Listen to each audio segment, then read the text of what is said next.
Hello friends, एक बार फिर बहुत बहुत स्वागत है आपका आपके यूट्यूब चैनल में जिसका नाम है शेयर मार्केट सौदा फायदे का। सो फ्रेंड्स, जैसा कि आप जानते हैं, हाल ही में एवेन्यू सुपरमार्ट यानी कि डीमार्ट का फाइनेंशियल रिजल्ट आया था दिसंबर तिमाही का। जी हाँ, अगर हम Q3 रिजल्ट की बात करें, 2022 का जो Q3 का क्वार्टर था उसका रिजल्ट आया था। और जो रिजल्ट था उसमें उनकी जो सेल थी और जो नेट प्रॉफिट था ईयर ऑन ईयर बेसिस पर 20+% की ग्रोथ उसमें देखी गई। लेकिन फिर भी स्टॉक जब आज पूरा का पूरा मार्केट अपसाइड में था और लगभग ऑलमोस्ट सभी स्टॉक दौड़ते हुए नजर आ रहे थे, ऐसे में एवेन्यू सुपरमार्ट का जो स्टॉक था, इतनी ग्रोथ के बाद भी वो डाउन साइड में आपने देखा और लगभग 2.5% तक वो डाउन जा चुका था।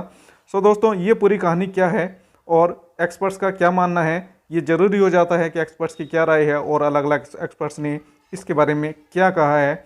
जिसके कारण ये स्टॉक नीचे धंसता हुआ और नीचे गिरता हुआ आपको दिखाई दिया। दोस्तों, आगे बढ़ते हैं और बात करते हैं कि आखिर एक्सपर्ट्स की क्या राय है। और फ्रेंड्स, यदि आपने अभी तक हमारे चैनल को सब्सक्राइब नहीं किया है तो कृपया हमारे चैनल को सब्सक्राइब जरूर करें और बेल आइकन को जरूर हिट करें ताकि वीडियो अपलोड का नोटिफिकेशन आप तक समय से पहुंच सके। तो फ्रेंड्स, आ गए हैं हम उस रिपोर्ट के, एक्सपर्ट्स की जो रिपोर्ट्स हैं उसके अलग अलग जो पहलू हैं उसके ऊपर आ गए हैं। और जैसे कि मैंने बताया, 20% से ज़्यादा की वृद्धि उसमें दर्ज की गई थी, जो उनकी सेल थी और जो उनका नेट प्रॉफिट था। ये हम बात कर रहे हैं दिसंबर तिमाही की जो इनका रिजल्ट था उसकी। लेकिन ये स्टॉक के जो मूल्यांकन को सही ठहराने के लिए पर्याप्त नहीं हो सकता। ये ऐसा मैं नहीं कह रहा हूँ, जी हाँ, ये एक्सपर्ट कह रहे हैं कि इनके जो रिजल्ट्स आए हैं Q3 के, वो इसका जो वैल्यूएशन है स्टॉक का उसको सही ठहराने के लिए पर्याप्त नहीं है। और जो एक्सपर्ट्स की एक्सपेक्टेशंस हैं बहुत ज़्यादा एक्सपेक्टेशंस हैं। और आगे एक्सपर्ट्स ने क्या कहा, उन्होंने ये कहा कि आप जानते हैं कि सामान्य परिचालन स्थितियाँ थी और महत्वपूर्ण कमोडिटी मुद्रास्फीति के बावजूद भी खुदरा विक्रेता का राजस्व प्रदर्शन बहुत कम था। यानी कि उनका जो रिटेल का बिजनेस था, सामान्य परिस्थितियां होने के बाद भी वो बेटर नहीं था। जी हाँ, उनकी एक्सपेक्टेशंस और कुछ ज़्यादा हैं। और आगे उन्होंने ये कहा, फैशन और सामान्य व्यापार में खराब रिकवरी के बीच ग्रोस मार्जिन में भी तेजी नहीं आई। आगे बढ़ते हैं और बात करते हैं ICICI सिक्योरिटीज के मनोज मेनन और उनकी टीम ने एक नोट में क्या कहा। तो उन्होंने ये कहा कि आम सहमति का मानना यह है कि डीमार्ट एक लीनियर और धर्मनिरपेक्ष डेवलपमेंट की कहानी है, कि एक लीनियर डेवलपमेंट की कहानी है। लेकिन हम इस बात से असहमत हैं, यानी कि बिल्कुल सहमत नहीं है। ये उन्होंने कहा।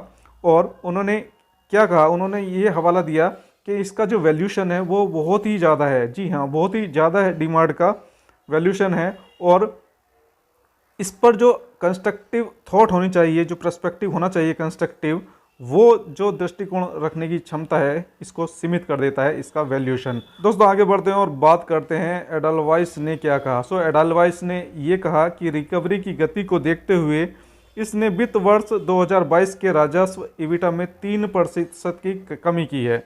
इनका जो एबिटा है वो 3% कम हुआ है वित्त वर्ष 2022 के लिए, यानी कि जो रिजल्ट आया है।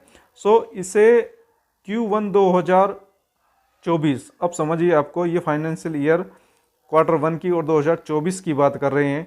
Q1 2024 में रोल ओवर के साथ जोड़कर उन्होंने फिर उसको एबिटा को 65 गुना के आधार पर 3966 रुपये का लक्ष्य मूल्य प्राप्त होता है।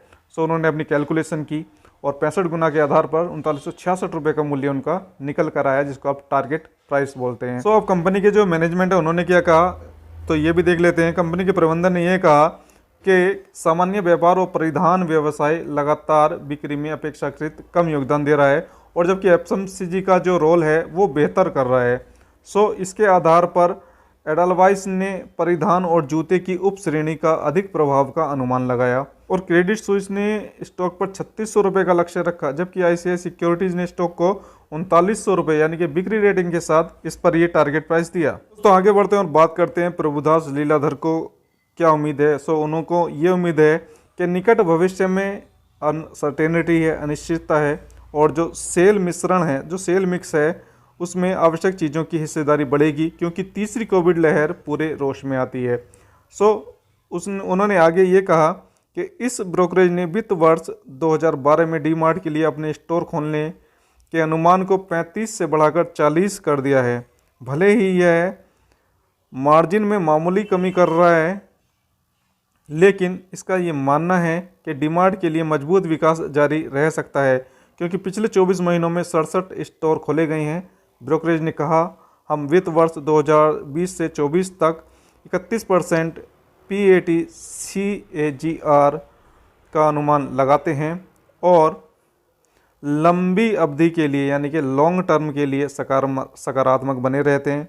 5345 रुपये के लक्ष्य मूल्य के साथ संचय को बनाए रखें, जो पहले 5364 रुपये था। ये एक पॉजिटिव इनकी रिपोर्ट है।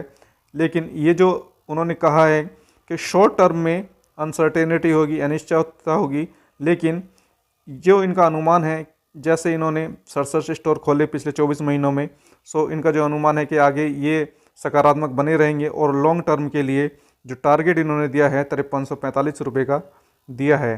दोस्तों, ये थी कुल कहानी। फ्रेंड्स, डीमार्ट और एवेन्यू सुपरमार्ट के लिए हमने अलग अलग रिपोर्ट्स को, अलग अलग एनालिस्ट की रिपोर्ट को स्टडी किया, उनकी टिप्पणी को देखा। कुल मिलाकर हाई वैल्यूएशन का इसमें दिया जा रहा है कि इसका जो वैल्यूएशन है वो हाई है और उसके अकॉर्डिंग जो इनके Q3 के रिजल्ट्स हैं वो खरे नहीं उतरते हैं। लेकिन लॉन्ग टर्म के हिसाब से ये स्टॉक काफ़ी सकारात्मक अभी भी है और पहले भी था। दोस्तों, बने रहिए हमारे साथ और हमारे चैनल को सब्सक्राइब जरूर करें। वीडियो देखने के लिए बहुत बहुत धन्यवाद।